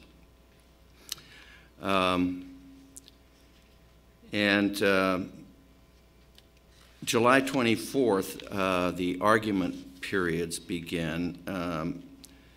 The arguments for the measure have to be filed. Then by August 3, the rebuttals to the 13th, rebuttals have to be filed. And as the council knows, and perhaps the public does or does not know, on a ballot measure like this, what happens is there are pro and con arguments in your ballot guide. And so these are the arguments that I'm referencing. A lot of this has to do with candidates again. The voters' information guide goes to print on August 24th, and that sets everything down in cement. That's what goes out. And those are mailed out between September 27 and October 16th. And between the 8th of October and October 30th, vote-by-mail ballots are available. The last day to register to vote at a polling place, for those of you who are not registered voters and would like to have a say in this matter, is October 22. And of course, Election Day is the 6th. The actual implementation of this sales tax would not occur, as I understand it, until April of next year. For various reasons. But prior to the beginning of the next fiscal year, if the voters approve this, the mechanism would be in place, and budgeting could be based for that fiscal year on the projected income from the new sales tax. And so that's the procedural issues. Unless there's any questions, I will yield the floor. Okay. We do, thank you for the reports here. We do have 2 speaker cards for this item, and I would choose to do that first and then open it up for questions here. So we have a speaker card for Tracy Sisson-Phillips, followed by Mike Hamrick.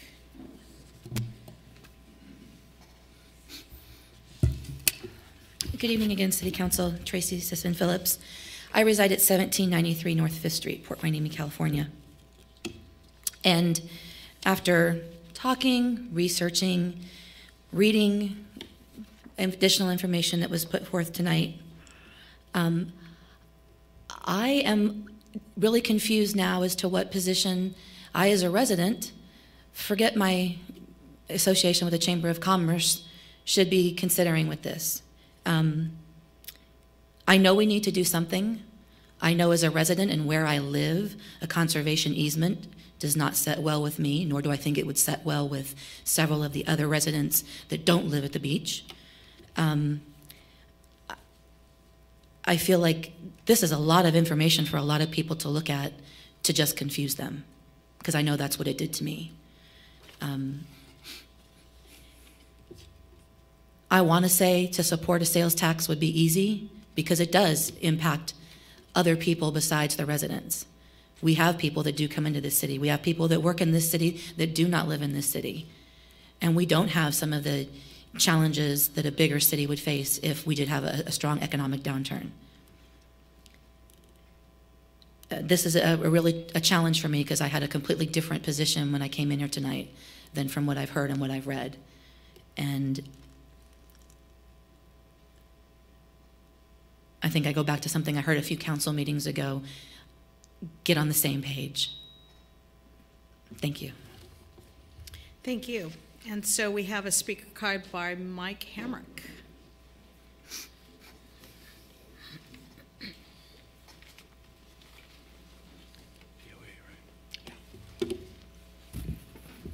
Good evening, Mayor.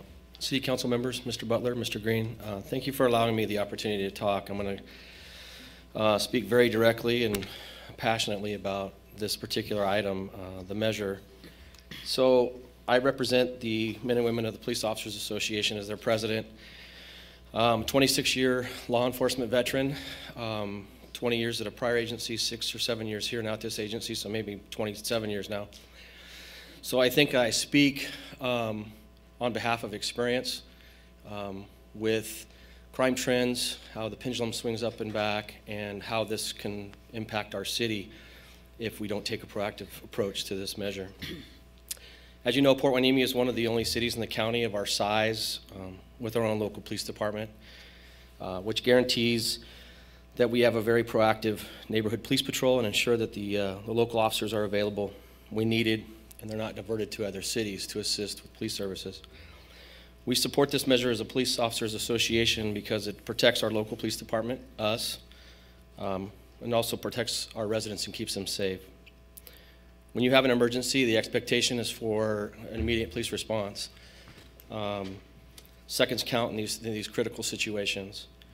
We support this measure because it helps to ensure that we have enough police officers to respond very quickly to those 911 emergencies. We also support this measure because it's going to keep Port Hueneme safe.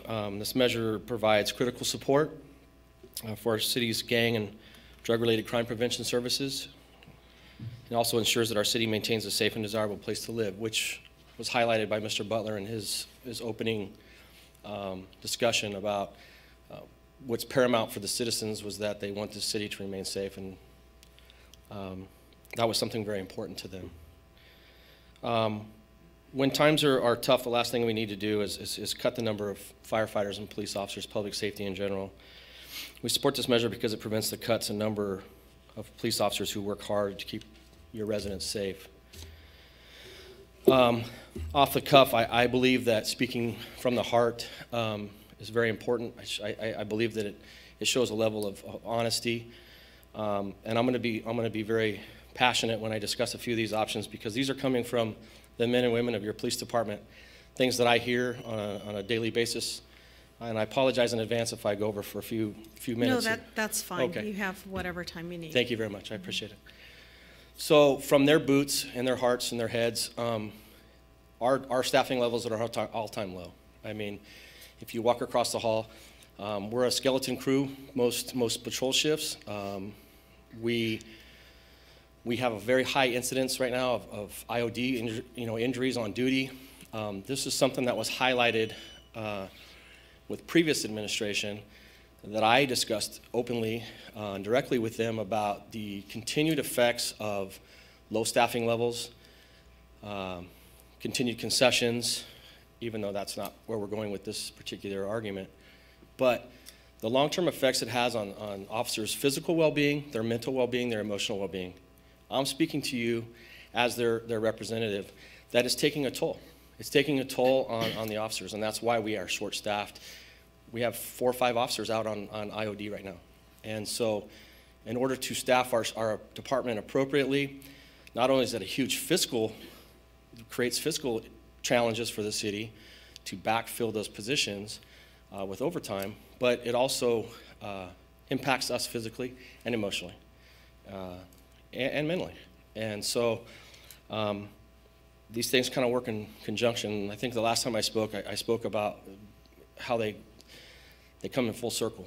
You know, one affects the other, and before you know it, I think we're ripe. My personal opinion is that we're ripe for burning our folks out. I think some are at that level already. I'm not saying that it's attributing to why officers are on for extended periods of medical leave, but it may subconsciously have had some impact on them. I do believe that we need to develop a succession plan, and something like this, a measure that would increase any kind of fiscal revenues to the city is a win-win for us. For any city employees, not just us, SEIU, all the city employees in general, because we need to have a succession plan in effect, and the reason, I don't know if we focus on that sometimes or we get away from that, but I'm looking at right now a handful of officers that are at retirement age or beyond retirement age.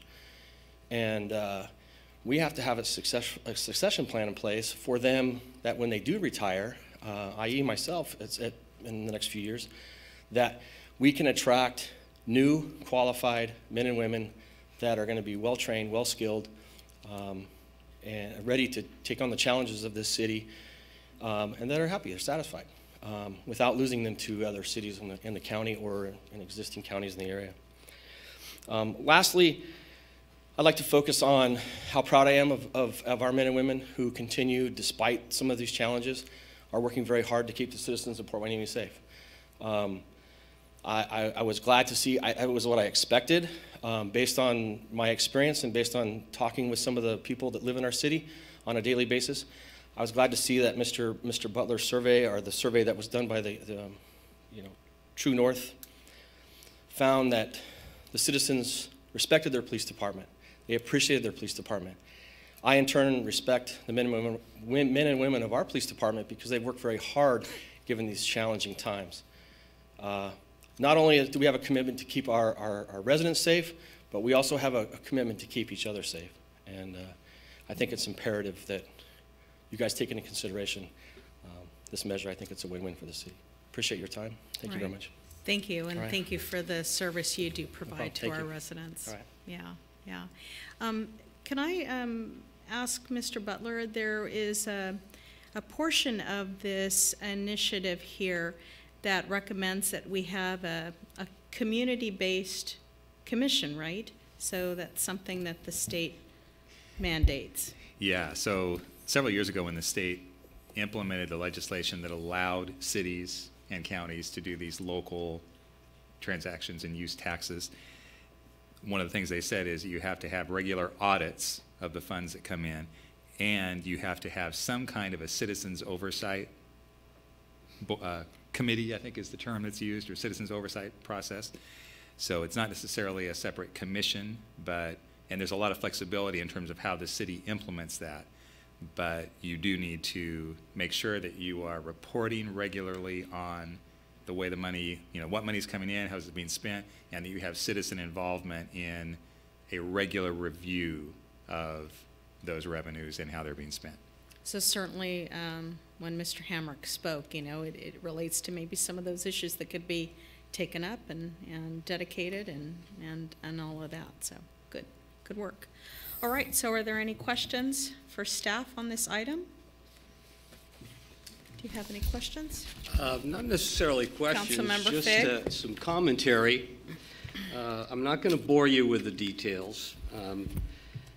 I have what I call a white paper, and it addresses what we're talking about tonight.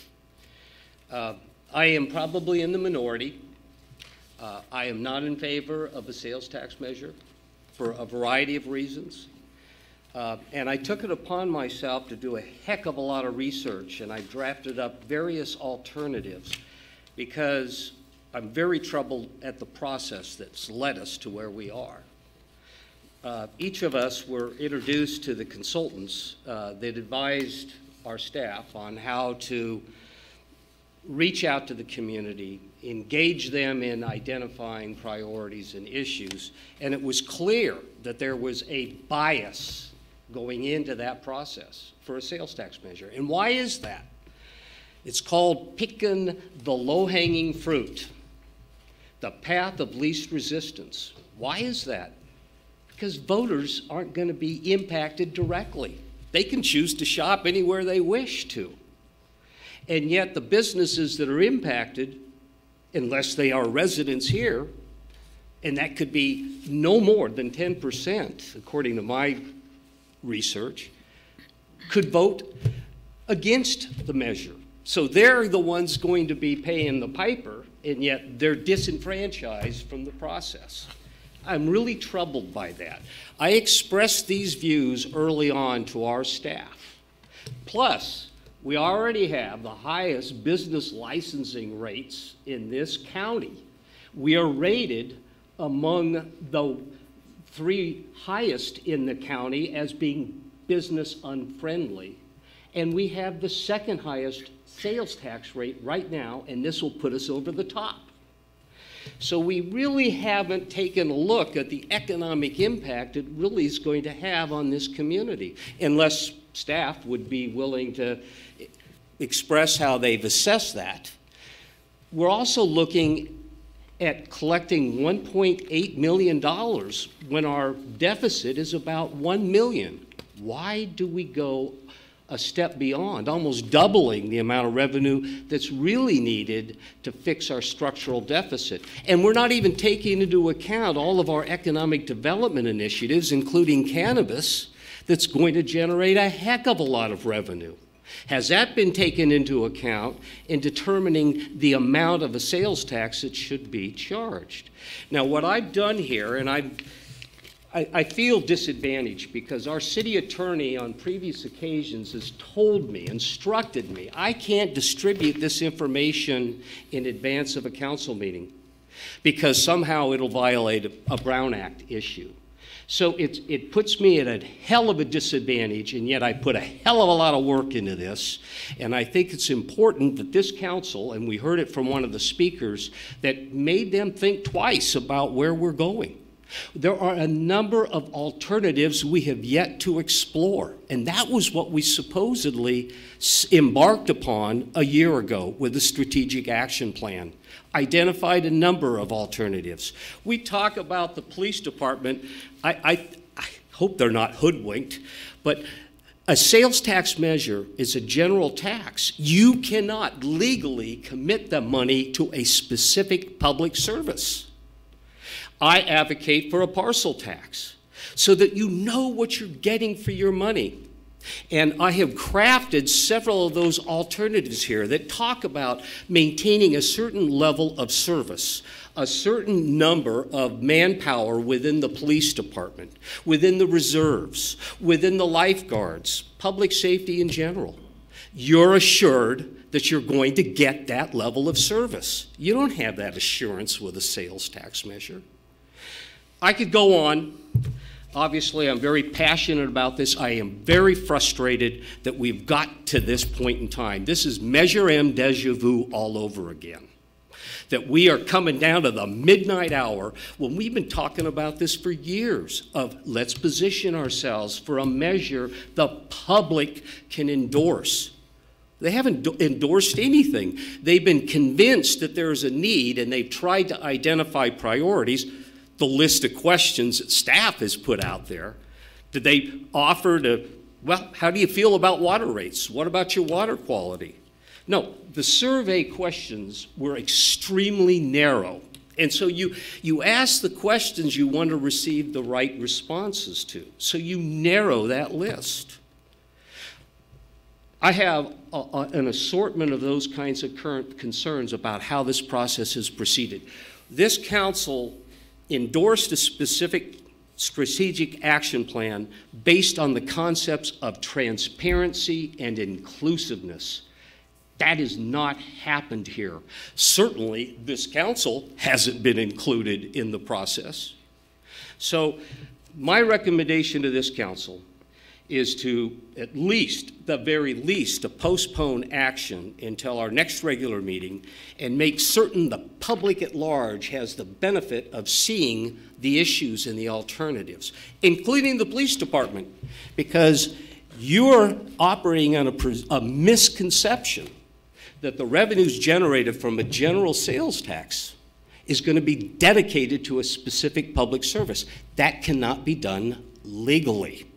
Let's ask the city manager about the utility users tax that was approved 20 years ago with the presumption that that was going to stabilize funding for the police department. Well, guess what? That was the general tax. And I would ask the city manager to evidence to the public that that money has in fact been used for the very purpose it was advertised to use.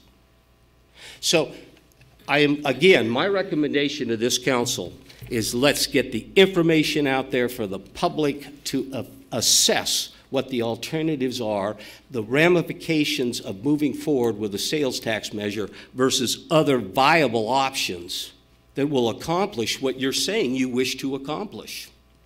So that's my recommendation, and I'm going to leave this to the city attorney, how you want to distribute this material, because I'm at a loss anymore as to how I can satisfy what you believe to be Brown Act limitations. Here's the document. Here's the document, and I ask that more copies be made available. I don't know what else I can do. So just to let the public know that, you know, if you like what somebody's saying, you can just do this. We, you know, kind of limit the clapping and shouting and all of that. So thank you. I do want to clarify some things because this city has worked really hard to identify what we could do to shore up the structural deficit of, you know, going on towards $1 million. And it has been that way for many years without making many more cuts, because then we know we're cutting into the bone. We've cut the flesh off, and now we're really cutting into the bone. And I have to applaud City Manager Rod Butler, who was challenged with this since day one, even in the interview process. You know, we talked about these real big concerns that the city had, one of them being the structural deficit. And so he has brokered and looked at and convened and, you know, hired True North, et cetera, to take a look at all kinds of options. You know, from A to Z, we're really talking about an extreme amount of things. One being, you know, if we were going to move on with the cannabis ordinance. So, you know, that happened. And this is another one of those options we have. True North Research is well experienced in these kinds of initiatives. We have engaged the community with forums and really more of a reverse out kind of a town hall meetings with different HOAs and members there, as well as received over 1,000 responses from the community in terms of what was really important to them. I believe that this is the most viable solution of all, and time is ticking, and certainly we hear that whatever we do, we probably should do tonight, because the deadline is tomorrow if we want it included in this ballot coming up in November. And I have to say, you know, Councilmember Fig, you can have your own opinion, but you have to actually know that you're one voice out of 5 up here, and we did understand what, you know, what you've proposed, but I believe, I have a voice, I believe that our staff and city attorney and everybody working on this has done an incredible job to at least get us to this point and considering something here.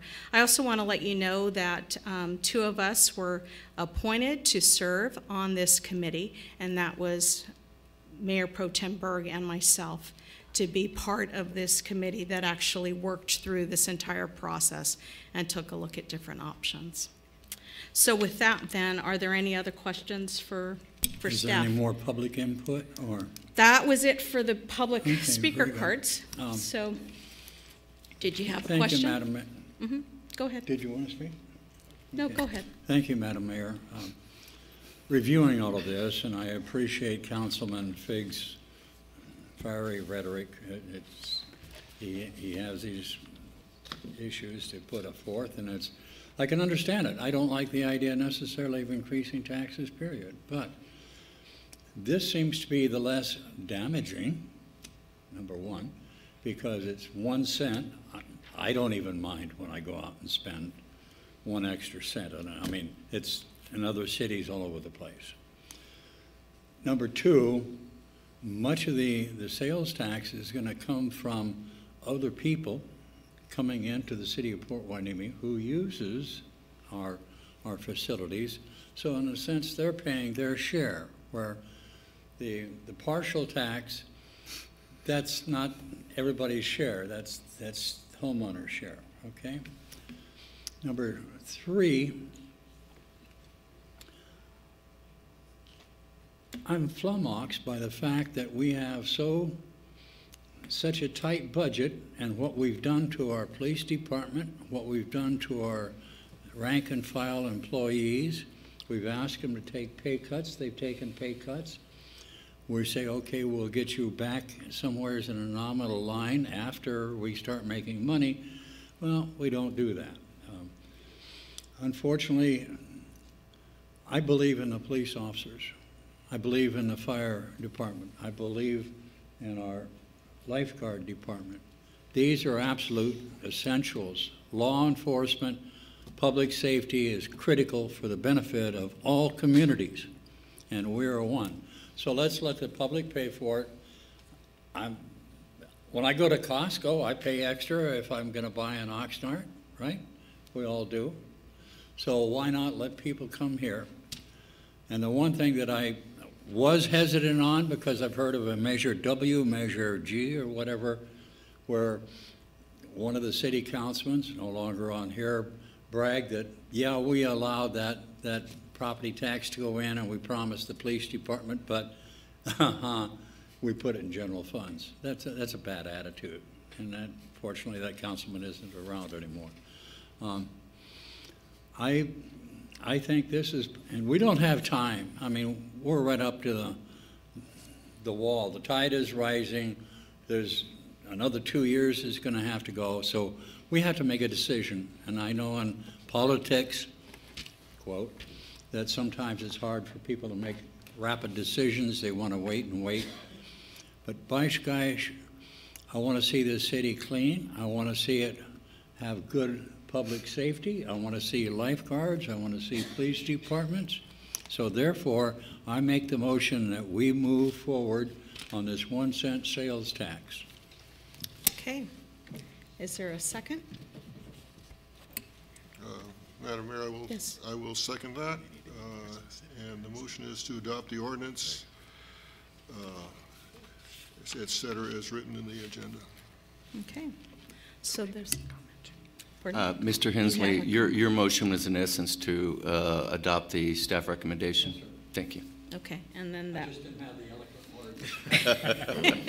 Well, I assumed that to be the case, but it's better not to assume. Yeah, okay. And then there was a second. You have a comment. Yes, Mayor Pro Tem Berg. And I did join Mayor Schnapp in working with True North on strategies and what was going to be most effective and least impactful on the local taxpayers.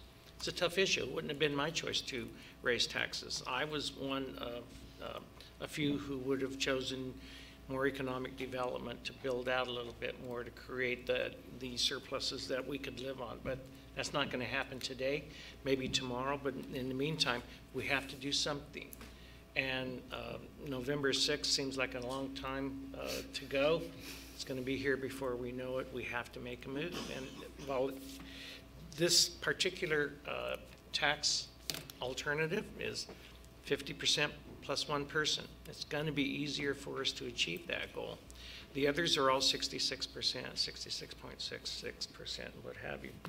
We did look at the other options. We just felt that this is the one that had the best opportunity for all of us and was spread more evenly throughout the community. So it's tough, not the most favored way to go, but we think it's the most responsible thing to do at this time. Okay, so with that, we have a motion and a second. Yes, I was going to call for I the would vote. ask our Mayor Pro Tem, why didn't you bring forward these alternatives for the full council to consider in open session? Never saw it on the agenda. Okay. So with that, Madam City Clerk, could we have a roll call vote, please? Councilmember Fig? No. Councilmember Hensley? Yes. Councilmember Sharkey? Yes. Mayor Pro Tem Berg? Yes. Mayor Schnapp? Yes. So it is moved 4-1 vote. And Mr. City Attorney, do you have to read something at this point? No, because you've just adopted a resolution. Okay. If the measure is passed by the voters, then the council will adopt the ordinance. At that time, we will be reading. Very good. Okay. And thank you, Mr. Butler, for an extensive report and managing the ship here on this initiative. So we move on to item 10B, August council meetings, and Mr. City Manager. Yes, Mayor, we wanted to just check in with the council on meeting schedule for the month of August. We have, of course, our next regular meeting on Monday the 16th, 2 weeks from tonight. the council actually adopted a calendar, a meeting calendar for 2018 back in December, I think it was, that showed us being dark, going back to the old tradition of some of the, at least the coastal cities in Ventura County, of being dark in August. The council adopted that schedule, so technically that's on the record now, that we will not meet at all during the month of August for regular meetings. Before we assumed, though, that that was going to be the case, we wanted to just check in with you one more time. We believe from the staff side that we can make that work. We don't know of anything so time sensitive right now that we would have to have a regular business meeting in August. And we know of several, at least a couple of council members that may be out of town during a portion of the month. So there might be some quorum issues during particular parts of August. So we would recommend that we stick with what has been adopted, plan to take the month of August off.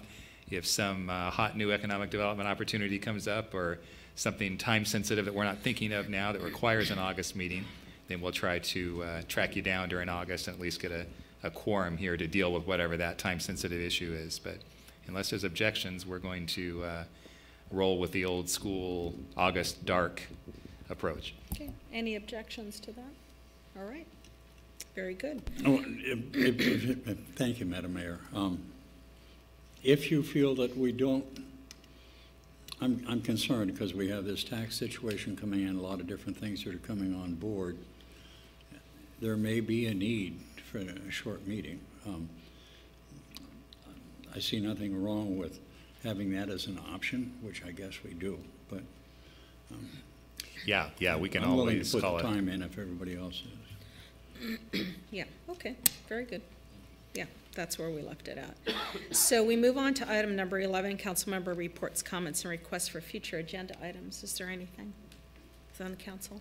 Yes, Councilmember Madam Mayor, I Sharkey. was pleased to attend the State of the City address, and I think the mayor did an excellent job. Thank you. That was going to be my report, and I actually wanted... That you did an excellent job? No, that I have the State of the City address. Well, you did do an excellent job. Thank you, thank you. But I'd have to say that it was pulled together by two excellent employees that we have here, both City Manager Rod Butler and extensive work by Deputy City Manager Linda Catherine Lee. So thank you so much for making sure that everything was working. Bells and whistles, video from Chief Salinas, you know, just everything. Thank you so much for that. Anything else from the group here? All right, so we move on to item number 12, continuation of open forum, and we will take any comments from the public on any matters not on the agenda as we continue on with the meeting. So seeing none, then we will adjourn to the regular meeting set for July 16th, 2018, 6 p.m. here at City Council. Thanks.